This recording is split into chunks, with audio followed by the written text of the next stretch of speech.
நீங்கள்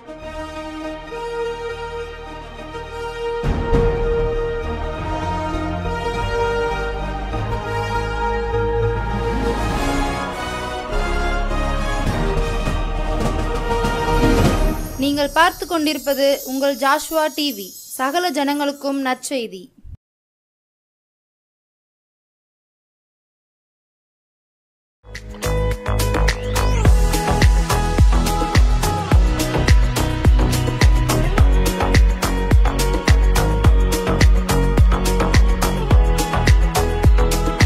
கிறிஸ்துவுக்குள் அன்பானவர்களே, இந்த ஜாஷ்வா டிவி மூலமாக மறுபடியும் கர்த்தர் என்னை அழைத்து கர்த்தருடைய வார்த்தையை பேசும்படியாக கர்த்தர் எனக்கு ஜீவன் பலத்தையும் கொடுத்து உங்கள் மத்தியிலே தேவ வார்த்தைகளை பேசுவதற்கு கர்த்தர் என்னை அபிஷேகம் செய்திருக்கிறார்.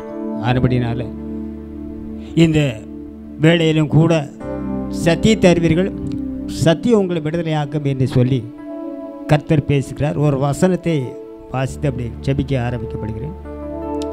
யோசுவாவின் புஸ்தகம் 1ஆம் அதிகாரம் 6வது வசனம் சொல்லுகிறது. யோசுவா பார்த்து சொல்லுகிறார், பலங்கொண்டு திடமனதாக இரு, இந்த ஜனத்தின் பிதாக்களுக்கு நான் கொடுப்பேன் என்று ஆணையிட்ட தேசத்தை இவர்களுக்கு பங்கிடுவாய் என்று சொல்லி கர்த்தர் நமக்கு ஒரு வாக்கை கொடுத்திருக்கிறார்.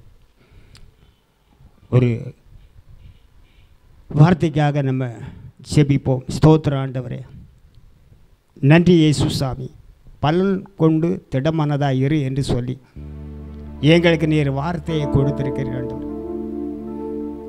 நாங்கள் பலன் கொண்டு திடமனதாக இருக்கிறதுக்கு வல்லமை எங்களுக்கு இறங்கணும், பரிசுத்த ஆவியானவர் இறங்கணும். நாங்கள் சுயமாக பேசி சுயமாக இருக்கிறதுக்கு முடியாத ஆண்டவரே, உலகத்திலே உபத்திரம் உண்டு, திடன் கொள்ளுங்கள் சொல்லியிருக்கீங்க. இந்த வார்த்தையின் மூலமாக அநேக ஜனங்களுக்கு ஒரு விடுதலை நீர் கொடுக்க வேண்டுமாக சமூகத்தில் நான் செபிக்கிறேன் ஆண்டவரே. கேட்குற சத்தியங்களை கேட்குற உள்ளங்களை நீர் பக்குவப்படுத்தும், அவர்களை ஆசீர்வதிங்க. தாழ்த்தி உடைய சமூகத்தில் அர்ப்பணிக்கிறேன், என்னை மறைத்து நீர் வெளிப்படுத்தும். இயேசு கிறிஸ்து நாமத்தில் செபிக்கிறேன் எங்கள் ஜீவனுள்ள நல்ல பிதாவே, ஆமென்.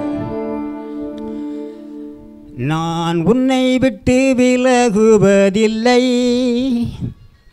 நான் உன்னை என்றும் கைவிடுவதில்லை,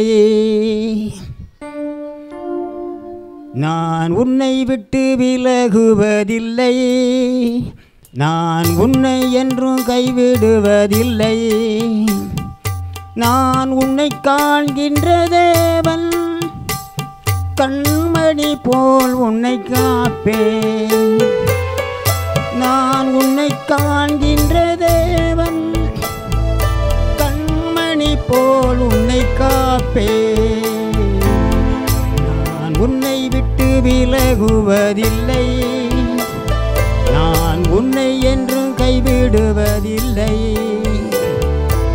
பயப்படாதே நீ மனமே, நான் காத்திடுவேன் உன்னை தினமே.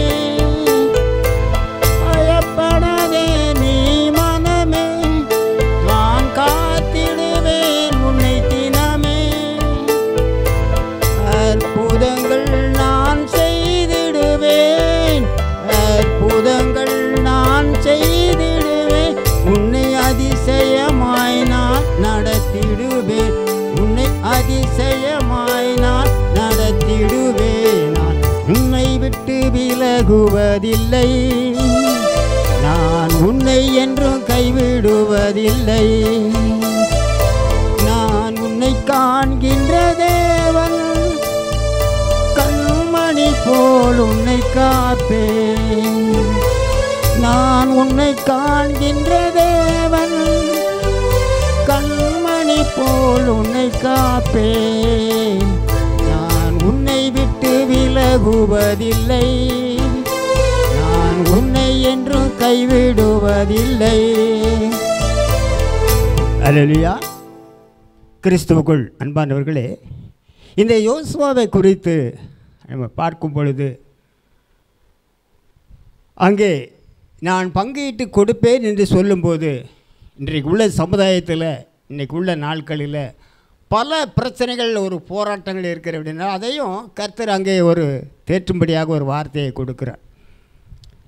யோசுவாவின் புஸ்தகம் 1ஆம் அதிகாரம் 5வது வசனம் சொல்லுகிறது, நீ உயிரோடு இருக்கும் நாளெல்லாம் ஒருவனும் உனக்கு முன்பாக எதிர்த்து நிற்பதில்லை.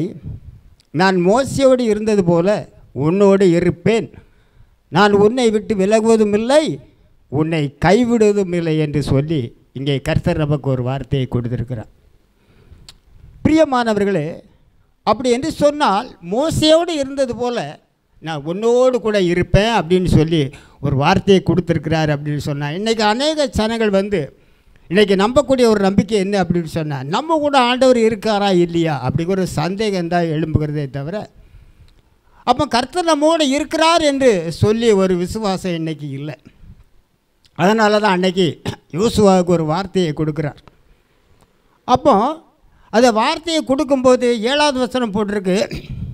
இந்த யோசுவாவின் புஸ்தகத்தில் 1ஆம் அதிகாரம் 7வது வசனம், என் தாசனாகிய மோசே உனக்கு கற்பித்த நியாயப்பிரமாணத்தின் படியெல்லாம் நீ செய்ய கவனமாக இருக்க மாத்திரம் மிகவும் பலங்கொண்டு திடமனதாய் நீ இரு. போகும் இடமெல்லாம் புத்திமானாய் நடந்து கொள்ளும்படிக்கு அதை விட்டு வலதுபுறம் விலகாதிருப்பாயாக என்று சொல்லி ஒரு வார்த்தையை கொடுத்திருக்கிறார். இன்றைக்கி அநேக ஊழியங்கள் நிறையா தொலைக்காட்சியில் ஓடிக்கொண்டிருக்கு, தனிப்பட்ட முறையில் ஓடிக்கொண்டிருக்கு, சபைக்கு விரோதமாக ஓடிக்கொண்டிருக்கு, சபைக்கு விரோதமாக குடும்பங்கள் இருக்கிறது.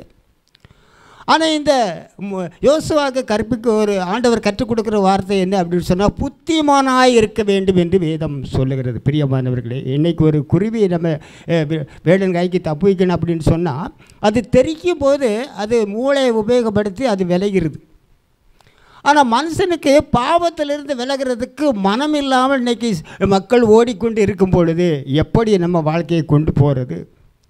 இன்றைக்கி சொத்தை நம்ம பங்கிட்டு கொடுக்கணும் அப்படின்னு சொன்னால், அதில் பெரிய இவர் லஞ்சம் வாங்கிட்டாங்களா, அவன் பக்கமே சாய்ந்து பேசுகிறா, என்ன காரணம் அப்படின்னு சொல்லி இன்றைக்கி குடும்பத்தில் ஒரு போராட்டம், அண்ணன் தம்பிக்கில் ஒரு போராட்டம், அக்கம் பக்கத்தில் ஒரு போராட்டம், சமுதாயத்துக்குள்ள ஒரு போராட்டம் அப்படின்னு சொன்னால், ஏன் இந்த போராட்டம் வருகிறது? அன்றைக்கி பகல் அந்த காலங்களில் என்ன அப்படின்னு சொன்னால், பெரிய யுத்தக்காலம் தான் நடக்கும். நாட்களில் எங்கே பார்த்தாலும் யுத்தக்காலம் தான் நடக்கும், எப்போ பார்த்தாலும் சண்டை நடக்கும். கர்த்தருடைய வார்த்தை அவன் ஜெபம் பண்ணி கேட்டு அங்கே போக வேண்டாமா. அப்படி யுத்த காலத்தில் இன்றைக்கி உலக நாடுகள் எல்லாம் யுத்தத்தில் தான் இருக்கிறது. ஏன்? காரணம் அன்பு இல்லை. இன்றைக்கு கிறிஸ்து வரக்கூடிய ஒரு காலங்களாக இதை சீக்கிரமாக வருகிறேன் என்று சொல்லி வேதம் சொல்லுகிறது. ஆனால் வேதத்தை வாசிக்கிறதுக்கு நமக்கு டயம் இல்லை, வாசிக்க முடியலை, அதன்படி வாழ முடியலை. யாராவது நமக்கு ஜெபம் பண்ணி விட்டுருவாங்களா? எனக்கு தலையெல்லாம் வலிக்க, ஐயா ஜெபம் பண்ணுங்க அப்படிம்பாங்க. நம்ம ஒரு தொழிலில் போய் இருப்போம், எப்படி ஜெபம் பண்ண? அப்போ காரணம் என்னென்னா, நமக்கு சுகம் கிடைக்கணும் அப்படின்னு சொல்லி விரும்புதாங்க. ஆனால் இங்கே நமக்கு போடப்பட்டிருக்கிறது, யோசுவாக்கு சொன்ன மாதிரி நீ புத்திமானாய் நடந்து கொள்ளும்படிக்கு அதை விட்டு வலதுபுறமும் விலகாதிருப்பாயாக என்று சொல்லு. கிறிஸ்துவை விட்டு நம்ம விலகுதோம் அப்படின்னு சொன்னால், அவருடைய நியாயப்பிரமாணம் அவருடைய கட்டளை விட்டுலாம் நம்ம விலகுதோம் அப்படின்னு சொன்னால், நம்ம சபிக்கப்பட்டவன் என்று வேதத்தில் எழுதப்பட்டிருக்கிறது. பிரியமானவர்களே, நம்ம வாழ்க்கை எப்படி இருக்கிறது நம்ம யோசித்து பார்த்தோம் அப்படின்னு சொன்னால், கர்த்தரை முகமுகமாய் அறிந்த மோசையை போல ஒரு தீர்க்கதரிசியும் இஸ்ரவேலிலே அப்புறம் எழுமினதில்லை என்று விளங்குகிறது. அப்படின்னு சொன்னால், இன்றைக்கி மோசையை கர்த்தரை தேடுறதுக்கு அவன் பார்க்குறதுக்கு ரொம்ப ஆசையாக இருந்தான். ஆனால் ஆண்டவர் சொல்லார், என்னை பார்த்தா உயிரோடு இருக்க முடியாது அப்படின்னு சொல்லார். அதிலே இன்றைக்கு நம்ம கூட இந்த வேதத்தை வாசிக்கும் பொழுது ஒருவர் நம்மோட பேசி கொண்டு வருகிறார். அல்லேலூயா. காரணம் என்னென்னு தெரியுமா? இதை வேத வசனங்களோடு நம்ம வாசிப்போம், அவர் நம்மோட பேசுவார். அப்போ வேத வசனங்களோடு நம்ம பார்க்கும்போது அவருடைய நியாயப்பிரமாண கட்டளை 10 கட்டளை நமக்கு கொடுத்துருக்குறார். அந்த 10 கட்டளையில் ஒன்றில் நம்ம தவறிட்டோம்னாலும் கர்த்தர் பேசுவதற்கு வாய்ப்பு இல்லை. அப்பேற்பட்ட சூழ்நிலையில் நம்ம இன்றைக்குள்ள நாட்களில் அவன் பங்கிட்டு கொடுக்கும்போது இங்கே ஒரு வார்த்தையை போட்டிருக்கிறது. உபாகமம் புஸ்தகத்தில் 33ஆம் அதிகாரம் 16வது வசனம் சொல்லுகிறது, நாடும் அதன் நிறைவும் கொடுக்கும் அருமையான தானியங்களினாலும் ஆசீர்வதிக்கப்படுவதாக முட்செடியிலே எழுந்தவர்களின் தயை யோசேப்புடைய சிரசின் மேலும் தன் சகோதரரின் விசேஷித்தவனுடைய உச்சந்தலையின் மேலும் வருவதாக என்று சொல்லி, யோசேப்பு சகல தேசங்களிற்கும் அவன் ஆகாரம் கொடுக்கக்கூடிய ஒரு தீர்க்க தரிசனத்தை அவன் கற்றிருந்தான் கர்த்தரிடத்தில். பிரியமானவர்களே, அப்போ காரணம் என்ன சொன்னால், அந்த 7 வருஷம் பஞ்சத்தில் நிறைய விளையும். ஆனால் பார்வோனுக்கு சொல்லும்போது 7 வருஷமும் தானியங்களை நம்ம சேர்த்து வைக்கணும் அப்படின்னு ஒரு கட்டளை எங்கே போட்டான். இதுக்கு என்ன காரணம் அப்படின்னா, தேசத்தில் முழுவதுக்கு நல்ல ஒரு அதிகாரியை போடணும் அப்படின்னு சொல்லி யோசேப்பு பார்வோன்கிட்ட பேசினான். அதிகாரியே நீ தான் அப்படின்னு சொல்லி அங்கேயே ஒப்பு கொடுத்து விட்டான். இன்றைக்கி யாராவது சூட்டு போட்டு டை கட்டி வந்துட்டாங்க அப்படின்னா, ஒரு பைபிளை தீட்டு வந்துட்டாங்கன்னா, வீட்டில் செபிக்கணும்னு அப்படின்னு சொல்லிட்டாங்களா, ஐயா ஊழியக்காரர் வந்துட்டார், அவர் என்ன செய்வார், ஊராஞ்சத்தில் எழுதி வேண்டிட்டு போயிடுவார். நிறைய நடக்குங்க. நான் பொய் சொல்லலை, கர்த்தருக்குள்ள உண்மையை சொல்லலை. இல்லாத குடும்பத்தில் கர்த்தர் என்னோட பேசியிருக்காருன்னு சொல்லி இலவசமாக இடம் வாங்குறதுக்கு இன்றைக்கி அலையுதாங்க. அந்த குடும்பத்தில் என்ன இருக்கும்? அதே இடத்துல ஜெபம் பண்ணி அந்த குடும்பத்தில் உள்ள விசுவாசிகளை கர்த்தர் என்னோட பேசிட்டாரு, கணவன் மனைவி என் கூட பேசியிருக்காரு, அதனால நாங்கள் கொடுத்துட்டோம், அவர் ஒரு சபை கட்டட்டும் அப்படின்ட்டார். சபை கட்டுறது சாதாரண காரியமாக? யோசித்து பாருங்கள். சபை கட்டணும்னா ஒரு மறித்து போனோம்னா அடக்கம் பண்ணுறதுக்கு இடம் வேணும், அதுக்குண்டான செய்திக்கு எவ்வளோ ஒன்றுமே இல்லையே, எப்படி இல்லாத விட வாங்குவேன். அப்போ அந்த கல்லை தீர்க்க தரிசி முன்னதாக நான் உங்களுக்கு சொல்லுகிறேன் என்ன சொல்லி இயேசு கற்றுக் கொடுத்துருக்க 24ஆம் அதிகாரம் மத்திய எழுதின சுவிசேஷத்தில் கள்ள தீர்க்க தரிசிகள் எழும்புவார்கள் என்று சொல்லப்படுகிறது. பிரியமானவர்களே, பைபிள் சாதாரண காரியம் இல்லை. நான் 30 வருஷமாக இதில் போராடிக்கிட்டு இருக்கேன். என்னென்ன கஷ்டம்லாம் வருகிறதுன்னு எனக்கு தான் தெரியும். ஆனாலும் எனக்கு ஜீவன் பலத்தை சுகத்தை ஆண்டவர் கொடுத்துருக்குறேன். அதனால் இன்றைக்கி தைரியமாக உங்கள்கிட்ட மத்தியில் பேசுகிறேன். கர்த்தருக்குள்ளே எப்படியா வாழ முடியும் அப்படி நிறைய கேள்விகள் கேட்காங்க. முடியும். எல்லா காரியங்களை விட்டு உதறிட்டு தூர போயிடணும். பாவத்தை விட்டு தான் விலக சொன்னார். குடியை விட்டு விலகு, ஊரான் சொத்தை எடுக்கிறதுக்கு விலகு, பொய் சொல்லுறது விலகு, மற்றவங்களை ஏமாத்துறத நிறுத்து, உள்ளதை உள்ளது என்றும் இல்லதை இல்லது என்றும் சொல்லுங்கள். இதுக்கு மிஞ்சினது தீமையினால் உண்டாகும். தீமைக்கு தீமை நீங்கள் செய்யக்கூடாது. தீமையை நன்மையினால் வெல்ல வேண்டும் என்று பவுல் அப்போஸ்தலன் எழுதியிருக்கிறார். பிரியமானவர்களே, நம்ம வாழ்க்கை எப்படி இருக்கிறது? அநேக ஆராதனைக்கு போகிறோம். ஆனால் ஆராதனைக்கு போகிறது எல்லாமே உள்ளூருக்குள்ளே போகிறது கிடையாது. பெரிய சர்ச் இருக்கும், பெரிய ஊழியக்காரங்களாக இருக்கும், அதெல்லாம் யாரும் மதிக்கிறதே கிடையாது. ஒரு 100 கிலோமீட்டர் போவாங்க, என்ன 250 கிலோமீட்டர் போவாங்க. இன்றைக்கி அநேக சாதிகள் அப்படித்தான் இன்றைக்கி ஓடிக்கொண்டிருக்குது. பணத்தை வேஸ்ட்டாக செலவழித்து அந்த கோயிலுக்கு போனேன், அந்த சர்ச்சுக்கு போனேன், என் கடன் தீரலையே. யோசுவா பங்கிட்டு கொடுக்குற சொத்தப்புறம் என்ன செய்தீங்க? நீங்கள் ஊரானுக்கு விற்றுட்டு கர்த்தர் எங்களை கைவிட்டுட்டார் என்று சொல்லிட்டீங்க. அதிலே புலம்பலுக்கு எழுதும்போது என்ன சொல்கிறேன், எங்கள் முப்பிதாக்கள் பாவம் செய்து மாண்டு போனார்கள், அவர்களுடைய அக்கிரமத்தை நாங்கள் சுமக்கிறோம். தப்பு இல்லையா? அவங்க பாவம் செய்துட்டு போயிட்டா உனக்கு என்னப்பா? அவங்கள நியாயம் தீர்க்கிறது கர்த்தர். நீ ஏன் விசுவாச மார்க்கத்தில் இல்லை? காரணம் என்ன? யோசித்து பாருங்க. இன்றைக்கி கடைசி காலமாக இருக்கிறது. எந்த நேரத்தில் எந்த இடத்துல குண்டு போடுவாங்கன்னு சொல்லவே முடியல. என் பையன் மிலிட்டரியில் இருக்கிறான். இன்றைக்கி நான் ஜெபம் பண்ணி அனுப்புனேன். நீ உயிரோடு இருக்கும் நாளெல்லாம் உனக்கு முன்பாக ஒருவனை எதிர்த்து நிற்பதில்லை. நீ கொடுத்த டிபார்ட்மெண்ட்டு உள்ள வேலையை நாட்டை காக்கிறதுக்கு நீ கரெக்டாக போகணும். ஜெபம் பண்ணி அனுப்பியிருக்கேன். அவன் 5 வருஷம் டியூட்டி பார்த்துட்டான். நல்லா படிக்க வச்சு தான் நான் அனுப்புனேன். டிகிரி முடிச்சு தான் அவனை அனுப்புனேன். அவனை போகணும்னு சொல்லலை. கர்த்தர் அவனை நீ போகணும்னு சொல்லி வாக்கு கொடுத்தாரு. எங்கள் அப்பா மிலிட்டரியில் இருந்திருக்காரு, நான் போகலை. காரணம் என்ன அப்படின்னு சொன்னால், அந்த கடமையை நீ செய்யணும். நான் இன்றைக்கி ஊழியக்காரன் உண்மைதான். ஆனால் இந்த வலதுபுறம் இடதுபுறம் சாய்கிறதுக்கு எனக்கு இடமில்லை. என்னோடு பேசிக்கொண்டு ஒருவர் வருகிறார். அவர் தான் இயேசு கிறிஸ்து. உன்னை அழைத்தவர் உண்மை உள்ளவர்களாக இருந்தால் நீ கடப்பட வேண்டிய அவசியம் இல்லை. கடப்பட்டு வியாதிப்பட்டு கிடக்க வேண்டிய அவசியம் கிடையாது. பிரியமானவர்களே, கடப்படணும்னு அவர் விரும்புகிறதில்லை. மற்றவங்கிட்ட திட்டு வாங்கணும்னு அவர் விரும்புகிறதில்லை. அவர் பவுல் அப்போஸ்தலன் சொல்லும்போது, என் சொந்த கைகளே வேலை செய்து கர்த்தராக இயேசு கிறிஸ்து சொன்ன வார்த்தைகளை நிறைவேற்றவரையும் பலவீன ரூபாய் வாங்கிறத பாக்கிலும் கொடுக்கிறதே பாக்கியம் என்று சொல்லி அங்கே பவுல் அப்போஸ்தலர் நிருபத்தில் எழுதுகிறார். பிரியமானவர்களே, நம்ம வாழ்க்கை எப்படி இருக்கிறது யோசித்து பார்ப்போம். யாக்கோபுக்கும் ஏசாவுக்கும் ஒரு காரியம் நடந்துச்சு. அந்த காரியத்தில் என்னென்னு சொன்னால், ஆகாரத்துக்காக அவன் தேசபுத்திர பாகத்தை இழந்தார் என்று இங்கே சொல்லப்படுகிறது. ஆதியாகமம் புஸ்தகம் 25ஆம் அதிகாரம் 33, 34 சொல்லப்படுகிறது. அப்பொழுது யாக்கோபு, இன்று எனக்கு ஆணையிட்டு கொடு என்றான். அவன் யாக்கோபுக்கு ஆணையிட்டு தன் சேஷ்டபுத்திர பாகத்தை அவனுக்கு விற்று போட்டான். அப்பொழுது யாக்கோபு ஏசாவுக்கு அப்பத்தையும் பயத்தையும் கூழையும் கொடுத்தான். அவன் புசித்து குடித்து எழுந்திருந்து போய்விட்டான். இப்படி ஜேஷ்டபுத்திர பாகத்தை அலட்சியம் பண்ணினான் என்று சொல்லப்படுகிறது. இன்றைக்கி அநேக நம்ம பிதாக்கள் இடத்த கொடுத்துருந்தாங்கன்னா அலட்சியமாக விற்றுருந்தது. அதில் என்ன வரும்? விவசாயத்தில் என்ன வரும்? அதை விற்று நம்ம நம்ம பிள்ளைகளை படிக்க வச்சு டாப்பு போட்டுருவோம், அப்படி இல்லைன்னா ஒரு 10 பவுன நகையை போட்டு பிள்ளையை கட்டி கொடுத்துருவோம் அப்படின்னு சொல்லி ஓடிக்கொண்டிருக்கிறாங்க. அந்த இடத்த கொடுத்துட்டேன்னு உனக்கு இங்கே என்ன வேலை இருக்குது? போட்டு போயிட வேண்டியதுன்னு. நான் கொடுப்பேன் என்று வாக்கு கொடுத்த ஆபிரகாமுக்கு வாக்கு கொடுத்தது எதற்காக கொடுத்தானே? நீ சொந்த தேசத்தில் கானான் தேசத்தில் இருக்கணுங்கிற ஒரு வார்த்தையை கொடுத்துருக்கிறார். இன்றைக்கி இந்தியா தேசத்தில் இருக்கிற நீ வெளிநாட்டில் போய் இருந்த அப்படின்னு சொன்ன நாட்டுக்கு நீ அடிமை, அங்கே வெளிநாட்டுக்கு வரக்கூடாது அப்படிங்கிறாங்க. யோசித்து பாருங்கள் பிரியமானவர்களே.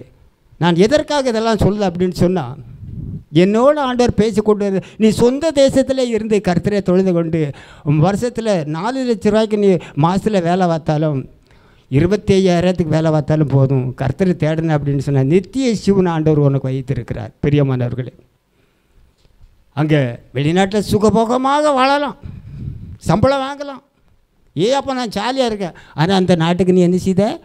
அடிமையாக இருக்கிற. அதை நீ யோசித்து பாரு. உன்னை படிக்க வைக்கிறது உன்னுடைய தாய் தகப்பனார், அதே மாதிரி கவர்மெண்ட் உனக்கு என்ன போட்டிருக்கிறது? கல்வி தொகை அப்படின்னு கொடுக்கறது. ஆனால் ஊரா நாட்டுக்கு வேலை பார்த்து நீ அங்கே அந்த நாட்டை சம்பாத்தியம் பண்ணு என்பது இந்த நாட்டுக்கும் பெருமை கிடையாது, உன் குடும்பத்துக்கும் பெருமை கிடையாது, கர்த்தருக்கும் பெருமை கிடையாது. கணவன் மனைவி எல்லாத்தையும் விட்டுட்டு பிள்ளைகளாக விட்டுட்டு நீ ஒதுங்கி அந்நிய தேசத்தில் இருக்கிறது தவறு என்று சொல்லி இங்கே வார்த்தையை கொடுக்கிறது. அவன் புத்திமானாய் நடக்கிறதற்கு நம்ம கர்த்தர் நம்ம அழைக்கிறார். ஆனபடினால இப்போ உள்ள நாட்களில் நம்ம எப்படிலாம் வாழணுங்கிறதுக்கு கற்றுக்கொள்வதற்கு நம்ம யோசனையாக இருக்கணும். அப்படின்னா இந்த வேதத்தை காலையில் எழுந்து நீங்கள் வாசிக்க வேண்டும், பிள்ளைகளுக்காக செபிக்க வேண்டும். நம்ம தொழில் விவசாயம் இருந்தாலும் விவசாயத்துக்காக செபிக்க வேண்டும். இன்றைக்கி ஒரு அம்மா வந்து கேட்காங்க, என் எலுமிச்சம் தோப்பே காய்க்கலையா, நான் என்ன செய்யட்டேன்? நான் ஆண்டவர் கிடையாது, சும்மா சாதாரண ஒரு மனுஷன் அப்படின்னு சொன்னேன். அதுக்காக ஜெபம் பண்ணிடலாம். இல்லை போன வாரம் தான் நாங்கள் அன்ன வேளாங்கண்ணி போய்ட்டு வந்தோம் அப்படின்னாங்க. அப்போ அங்கேயே போய் கேட்க, அங்கே போதகர் இருக்காங்கல்ல, ஏட்ட இது கேட்க நான் 1.5 ரூபாய்க்கு வேலை ஆக்கக்கூடியவங்க, நான் அவங்க தோப்பெல்லாம் சுற்றி பார்த்துட்டு இருக்க முடியுமா? காலுகையெல்லாம் புண்ணு, முகத்துலலாம் புண்ணு. ஏன் அதை சாமியாக உன்னை விடுதலை ஆக்கலை? காரணம் என்ன? என்ன உங்கள் சபை என்ன சபை? எங்கள் சபை சிஎஸ்சி சபை. ஐயோ, இந்த சபைக்கு பேர் வாங்கி குடிக்கீடாக்கும். யோசித்து பாருங்கள் பிரியமானவர்களே. இன்றைக்கி இந்த கர்த்தரை தேடினி அப்படின்னு சொன்னால் பலம் கொண்டு திடமானதாக இரு என்று சொல்லி நமக்கு வார்த்தையை கொடுத்துருக்கிறார். பிரியமானவர்களே, நம்ம எப்படி கர்த்தருக்குள்ள அழைக்கப்படுகிறோமா? பலம் கொண்டு திடமானதாக இருன்னு சொல்லி வார்த்தையை ஆண்டவர் கொடுத்தார். நம்ம பலம் கொண்டு திடமானதாக இருக்கோம். அந்நிய தேவர்களை நீங்கள் சேவிக்கிறபடினால புண்ணும் பொடியும் குறுக்கு வலி இல்லை, கால் வலி எல்லாம் இருக்குதுன்னு சொல்லி விடுதலே இல்லை அப்படின்னு சொல்லி யாரோ ஒரு ஆள் அங்கே பிரசங்கம் பண்ணிக்கிட்டு இருப்பாங்க. அவங்க எதுக்கு பிரசங்கம் பண்ணுறாங்க? பைசாவுக்காக ஜெபம் பண்ணிக்கிட்டு இருக்காங்க, நமக்கு வரட்டும்னு இருக்காங்க. அங்கே வேலையை லகுவாக்குறதுக்கு நீங்கள் அந்த இடத்துக்கு போகிறீங்க. பிரியமானவர்களே, நமக்கு சொந்த தேசத்தில் சொந்த ஊரில் நல்லா சரிச்சு கட்டியிருக்காங்க, அங்கே ஊழியர்கள் இருக்காங்க. யோசித்து பாருங்கள். ஏதோ நாங்கள வருத்தப்படும்படியாக புண்படியும்படியாக நான் சொல்லவில்லை, கர்த்தருக்குள்ள உண்மையை சொல்லுகிறேன். உங்களுடைய சொந்த தேசத்தில் நீங்கள் இருந்து பலம் கொண்டு திடமானதாக இருங்க அப்படின்னு சொன்னால் கர்த்தர் உங்களை உங்களுடைய சொந்த தேசத்தில் உங்களோட ஆஸ்தி போகாது, உங்களுக்கு உண்டான சொத்து போகாது, கையின் பிரயாசம் உங்களுக்கு போகாது. அதனால் நீங்கள் சுகமாக இருக்கலாம். ஆபிரகாமுக்கு கொடுத்த ஆசீர்வாதம் உங்கள் வீட்டில் தங்கும். கிறிஸ்து இயேசுக்குள்ளாக 5 அப்பங்களை 2 மீன்கள் அவர் 5000 பேருக்கு ஆசீர்வதித்து மீதி 12 கூடையில் வைத்திருந்தார். அந்த கூடை நிரம்ப வீடுகளெல்லாம் நிரம்பு என்று சொல்லி இந்த ஒரு வசனத்தை வாசித்து முடிக்க ஆசைப்படுகிறேன். 1 தெசலோனிக்கேயர் 4ஆம் அதிகாரம் 18வது வசனம் சொல்லுகிறது, ஆகையால் இந்த வார்த்தைகள்னாலே நீங்கள் ஒருவரை ஒருவர் தேற்றுங்கள் என்று சொல்லப்படுகிறது. பிரியமானவர்களே, யோசித்து பாருங்கள். கர்த்தருடைய வார்த்தை எதை சொல்லுகிறது? கொஞ்சம் வலதுபுறம் இடதுபுறம் சாஞ்சி இருந்தால் கர்த்தருக்குள்ள அவர் வழியை செம்ம பண்ணணுங்கிறதுக்காக ஒருவர் தேற்றுங்கள் என்று இன்றைக்கி பவுல் அப்போஸ்தலர் கற்றுக் கொடுத்துருக்கிறார். நம்ம வாழ்க்கை கர்த்தர்களை நம்ம ஒப்பு கொடுப்போம் அப்படின்னு சொன்னால் நீங்கள் நித்திய ஜீவனை பெறலாம். உங்கள் பிள்ளைகள் நல்லா கை நிறைய சம்பளம் வாங்கலாம். செய்கிற தொழிலெல்லாம் வாய்க்கும். யோசித்து பாருங்கள். யார்கிட்டே நம்ம பிச்சை எடுக்க வேண்டிய அவசியம் இல்லை. நம்ம நேராக ஜெபம் பண்ணணும். ஆண்டவரே என் வாழ்க்கையை ஆசீர்வதிங்க. ஆண்டவரே இந்த வசனம் எப்படி சொல்லுகிறதே, நான் என்ன செய்துக்கிட்டு இருக்கேன், உங்கள் கர்த்தருக்குள்ளே நான் இருக்கிறேன்னா இல்லை வேறு வழி விலகி இருக்கிறேன்னா அதனால வலதுபுறம் இடதுபுறம் யோசுவாவுக்கு கற்றுக் கொடுக்குறாரு. சாயக்கூடாது அப்படிங்கிறாரு. கிறிஸ்தவ மக்கள் வலதுபுறம் இடதுபுறம் சாயக்கூடாது. அங்கே அவருடைய தேசத்தில் அவருடைய சொந்த ஊரில் ஒவ்வொரு ஊழியக்காரர்களையும் ஆண்டவர் வச்சுருப்பார். அதற்கு நீங்கள் பின் சென்று அதுக்கு கீழ்ப்படிஞ்சின்னா கர்த்தர் உங்களை ஆசீர்வதிப்பார், ரெட்டிப்பான நன்மை தருவார். பிரியமானவர்களே, ஆனபடினால் நான் செபிக்க ஆசைப்படுகிறேன். கொடுத்த சத்தியத்துக்காக நீங்கள் கர்த்தரை விசுவாசிக்கும்படியாக உங்களுக்கு வார்த்தை பலன் கொண்டு திடமானதாகி நீங்கள் இருக்கணும். அதுதான் கர்த்தருடைய வார்த்தை. யார் நம்ம வீட்டுக்கு வருவாருங்கிறத யோசிக்க வேண்டாம். நீங்களே உங்கள்கிட்ட கொடுத்துருக்கு நியாயப்பிரமாண புஸ்தகம், இயேசு கிறிஸ்துவோட வல்லமுள்ள வார்த்தைகள், பழைய ஏற்பாடு புதிய ஏற்பாடு எல்லாம் கொடுத்துருக்குது. ஆரம்பத்திலேருந்து கடைசி வரைக்கும் வெளிப்படுத்தல் விஷயத்தில் வரை வாசிங்க. ஆனால் துன்மார்க்க ஜீவியமாக வாசிக்கிறதுக்கு எல்லாம் மறித்து போனாலும் விக்கிரத்தை வணங்கி எல்லாத்தையும் போனாலும் அவர்களுடைய சரீரத்தை ஆகாயத்து பறவைதுன்னு அதில் திருப்தி அடையும் என்று வெளிப்படுத்தல் விஷயத்தில் எழுதியிருக்கு. பிரியமானவர்கள், அதனால தான் நீங்கள் வலதுபுறம் இடதுபுறம் சாயக்கூடாது. கர்த்தருக்குள்ளே நீங்கள் வாழ வேண்டும். ஜெபிப்போம். ஸ்தோத்திரம் ஆண்டவரே, நன்றி இயேசு சாமி. யோசுவாவுக்கு நீங்கள் கற்றுக் கொடுத்தீங்க. இன்னும் உயிரோடு இருக்கும் நாளெல்லாம் உனக்கு முன்பாக ஒருவனை எதிர்த்து நிற்பதில்லை என்று சொல்லி மக்களுக்கு நேரு இந்த பிசாசின் கிரியைகளில் ஒப்பு கொடுக்காத அளவுக்கு இந்த வார்த்தையின் மூலமாக நீர் அவர்களை தேற்றும்படியாக நான் செபிக்கிறேன். ஆண்டவரே, நன்றி இயேசு சாமி. கர்த்தருடைய வார்த்தையை கவனமாக கேட்கும் பொழுது நீர் அற்புதங்களை நீங்கள் செய்வீங்க. ஆவியானவரே, ஸ்தோத்திரம்.